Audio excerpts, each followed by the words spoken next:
Yo, what up, Clipper Nation? We are back here inside of the Intuit Dome on a victorious type of day. You see, repping for them Dodgers today, but the Clippers are looking to pick up back-to-back victories as they will face off against the Miami Heat.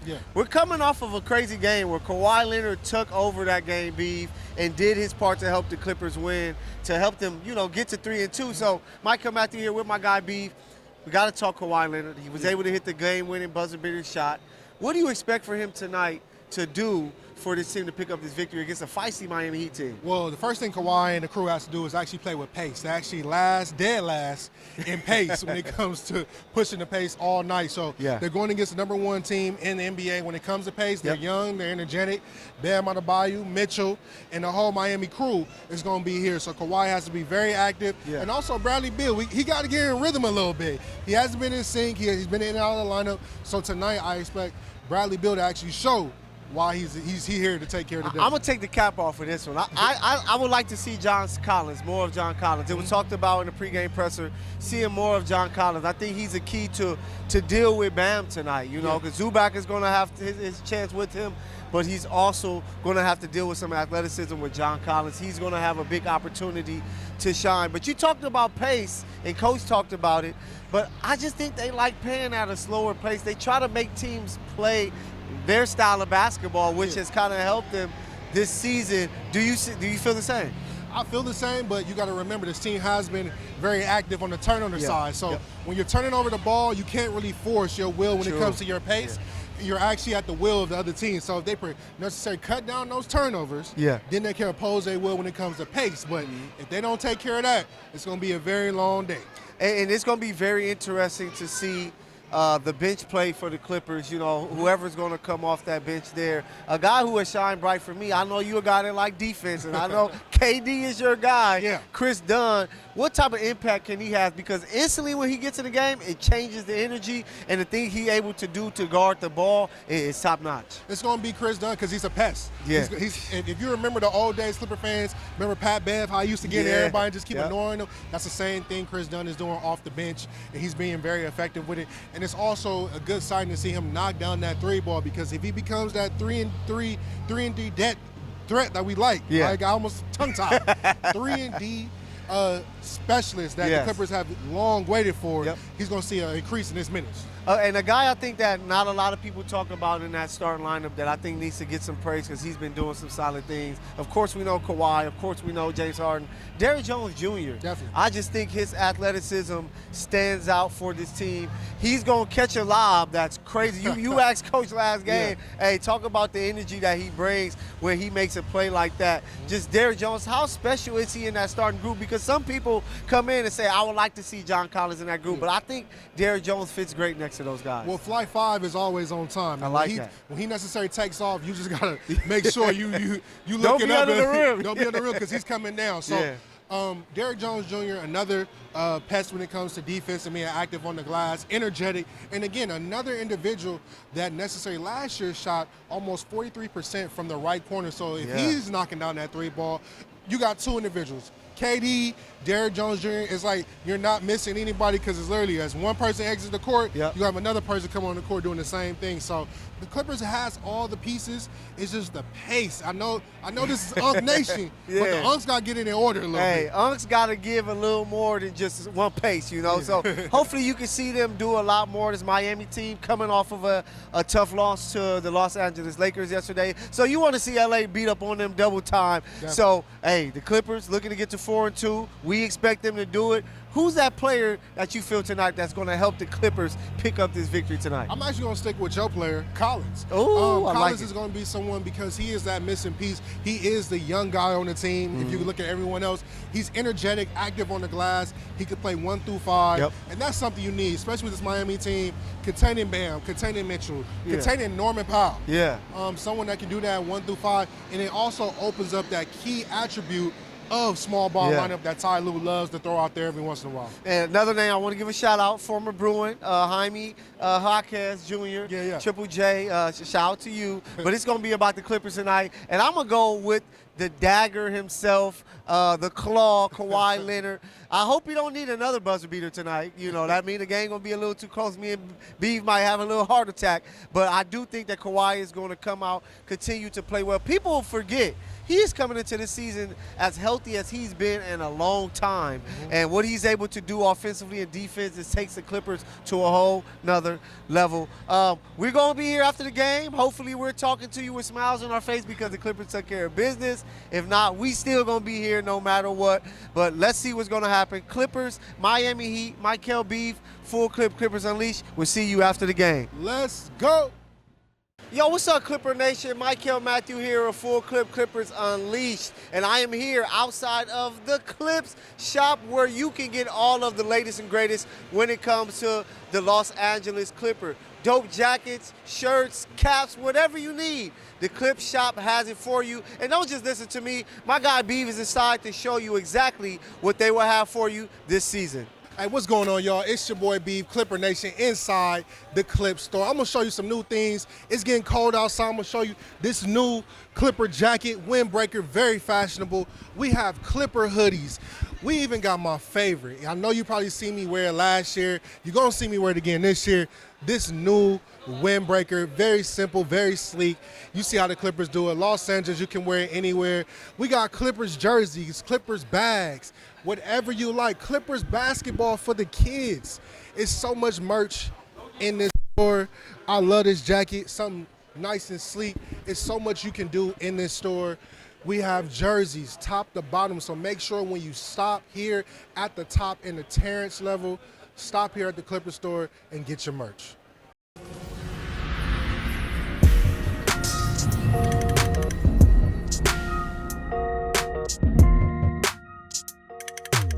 All right, man, we out here at the Clippers. We got PG versus Austin. We're going to see who's going to make the most shots tonight. See if Michael can actually take home this win.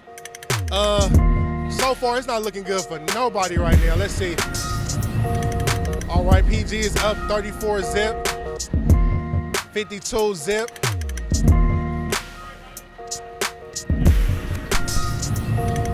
All right.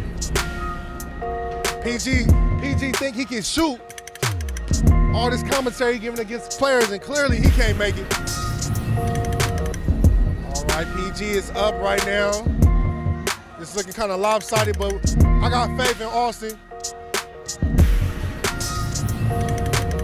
All right, final score was 50. All right, final score was 58-0. That's what I do out there. Kids, adults, anybody can get it. That's what happens here at Full Clip Clippers Unleashed. The jump shot is water. That's why I talk this game, baby. Where this little kid at?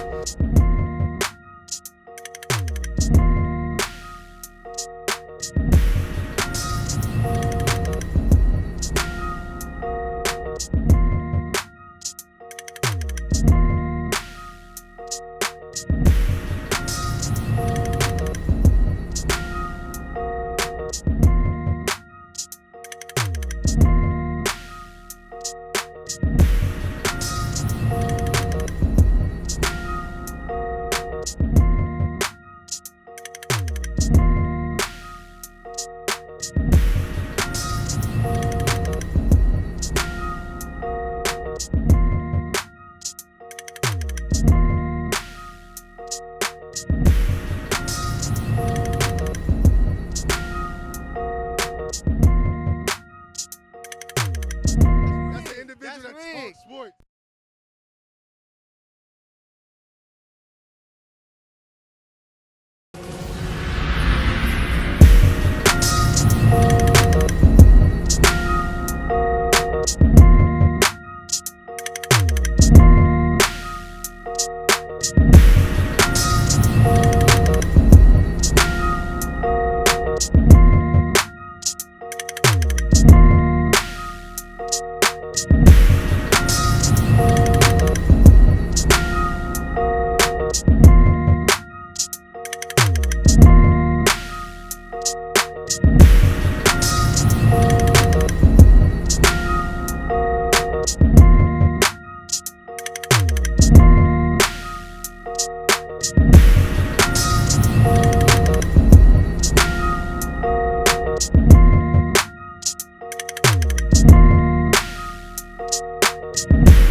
Nation, I know you're thinking what's standing behind me. It's a whole new world. Actually, it's Connectopia, something new here at the Intuit Dome. You can create your whole world, AI generated, in which it will pop up during the game. So if you here at Intuit Dome, stop by the AT&T Connectopia event, extravaganza, tent, whatever you want to call it. Just stop by, create your world. So we are here, Full Clip Clippers Unleashed here post-game, where we just watched the Clippers come up short, 121-19 against the Miami Heat. After seeing the heroics of Kawhi Leonard the last time we saw him in his building, he came up short in this game. Beef, what do you think happened in this game? It looked like it was back and forth early. They go down 8 points going into the third. Fourth quarter, they come back, and they fade late, which leads to this loss. I could put a laundry list of things that took place tonight, but one thing that sticks out is the same thing that we've been talking about last season and it carried over to this season is turnovers. You cannot have turnovers that equal 30-plus points for the other team. If you subtract those turnovers and those points, you would gladly win this game by a comfortable margin. But what the Clippers did, they're doing silly turnovers, they're forcing it sometimes, and that's what's result in the Clippers losing tonight. Yeah, and you know, you have to protect that basketball, especially when you have veteran players like James Harden, Chris Paul, Kawhi Leonard, who you can place on the ball. At one period in the third quarter, they had gave up 15 straight points from those turnovers, you know, because if you're going to turn the ball over, you better go get turnovers and steals yourself so that you can turn them into offense, and they just weren't able to do that tonight. Just the hounding defense by both sides, actually, but really by the Heat, who made it tough. What things do you think the Clippers could have kind of done different to help themselves out to not have as many turnovers? Just move the ball. A lot of times when the offense got stale, they stopped moving the ball, stopped swinging it, and what that resulted in was bad shots over and over again. So if the Clippers activate that offense, keep the ball moving, keep Miami Heat swinging, it will equal lanes for them to score. But if they don't, they're going to take another L, just like they did tonight tomorrow. Yeah, and they looked a little winded because earlier in the game the pace was much faster than we've seen them play all season long, and that's the way the Heat want to play. Coach talked about it in the pregame. But in that second half, it's like when the game slowed down exactly where they wanted it, they just couldn't get the energy they needed to come back and get this win. We saw, the game before, Kawhi Leonard pick up late and take over to help them win. What do you think that he did tonight to kind of take him away late that led to some tough shots down the stretch? Well, there was some key moments in the game when they was throwing double teams at him. There was also throwing double teams at James Harden. And a few times what James was doing was making bad passes out of those double teams. Behind his back, no looks. It's like, James, I get what you're doing. safe. But be safe with the ball. But I feel that the Clippers have to tap into their youth. And what I mean by that is there needs to be more minutes for Collins coming in the game. There needs to be more minutes for Dunn in combination of Derrick Jones Jr. And I'm going to throw this wild card out. I love Brook Lopez. I do. I love the threes. But big fella, get in that paint. And they have to find the right group. And I know Coach has been saying it all season long that it takes about maybe 20 games. But in this Western Conference, you may not have 20 games to figure it out until you're looking at yourself trying to climb up in the standings. But don't just listen to us as always. We got Coach and a few players there in the locker room with some of their post-game quotes. Show Kawhi a crowd, but it didn't come down. It came down to just turning the basketball over again. 16 turnovers in the second half. Same shit over and over, man. Just same stuff. That was going to be my next point. I think at one point they outscored you 15-0 off turnovers in the third quarter alone. They finished with 37 points off turnovers. You guys obviously know what to do. The players do. So what's the kind of the solution with these turnovers? No, I just can't have careless turnovers. Got to take care of the basketball. And we talked about it. It's the only way teams can beat us. If we turn the basketball over, don't get shots on goal, it's going to be a hard night for us, And so having 16 turnovers in the second half is just way too many to try to beat a good team, So we got to do a better job taking care of the basketball. Just run through the finish line. And so, again, tonight, I didn't think we did that. Thought we got to a poor start to start the third quarter and kind of gave them life and confidence. Then it was just a back-and-forth game from there. Ty, how do you kind of get them back on their feet for tomorrow after something like this? Got to be ready to go. This game's over. and now we got to on to the next tomorrow. So can't hang our heads about it. We got to learn from it, for sure. Like, you just can't continue to turn the basketball over and give teams layups and threes and dunks. All we got to do is take care of the ball. Does the defense concern you at all 6 games in?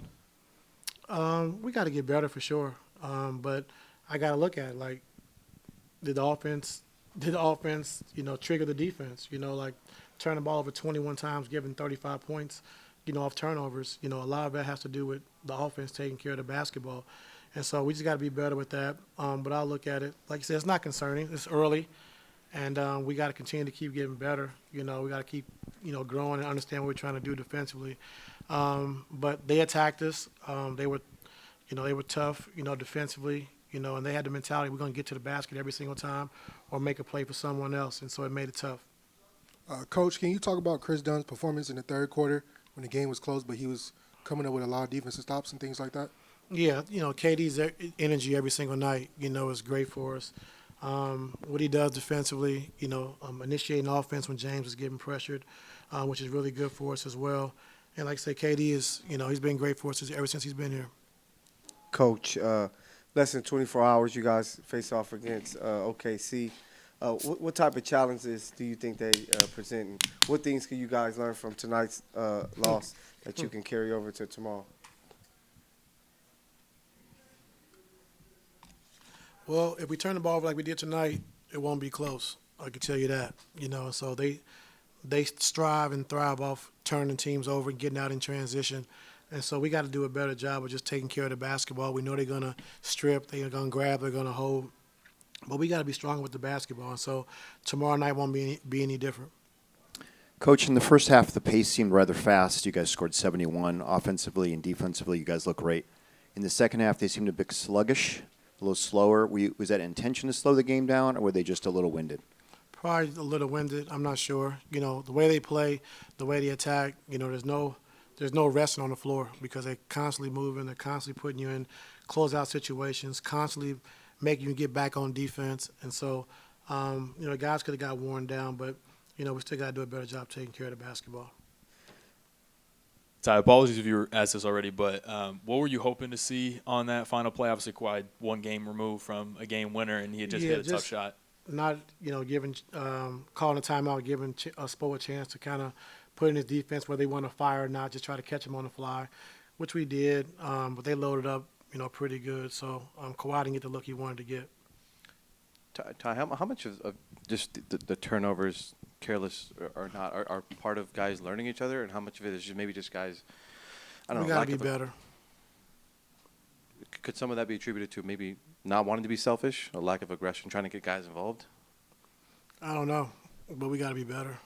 What'd you make of Brad today? He seemed like he had one of his better games so far early in the season. Yeah, he had good pop. I think having practice yesterday and being able to be on the floor and just kind of getting reps and understand what we're trying to do.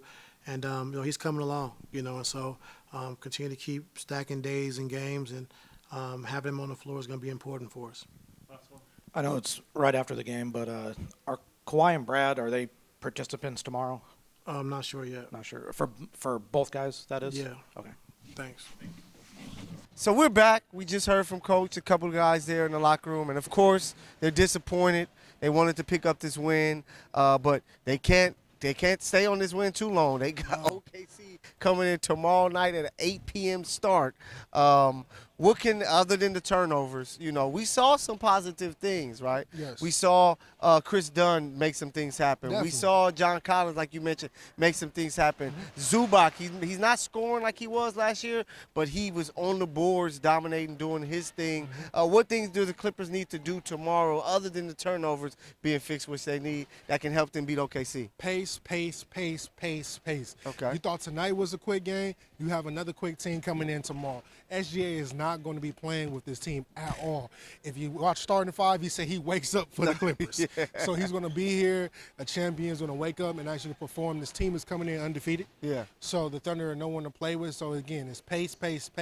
And we're actually going to see the first test for this team, being the oldest team in the league, to see how they adapt on a back-to-back. Yeah, because it can get ugly tomorrow. You know, OKC, there's some beasts out there, Shea in that group, so they're going to have to figure it out. So maybe you might find some more minutes for some of these guys like Collins you want to see more of. You got the big rook. Maybe you give him a look in a matchup against Chet and those guys. You know, that would be a nice thing to see. But we have to see Kawhi Leonard had a little mix-up there late, so we're going to find out tomorrow. We'll have that for you to see if he's okay. But they got to get ready for this OKC team. It's a great test because, hey, this is where the top of the league is. Let's see where we're at. But it's a back-to-back as well, so let's see if these teams maybe try to rest some guys or whatnot. But it's going to be fun, and we're going to be back here in the building. Myself, Michael Matthew, and my guy B with full Clippers Unleashed. Make sure that you stay with us. 8 p.m. start. Man, I got to take a nap tonight. Yeah, so make sure you sleep well.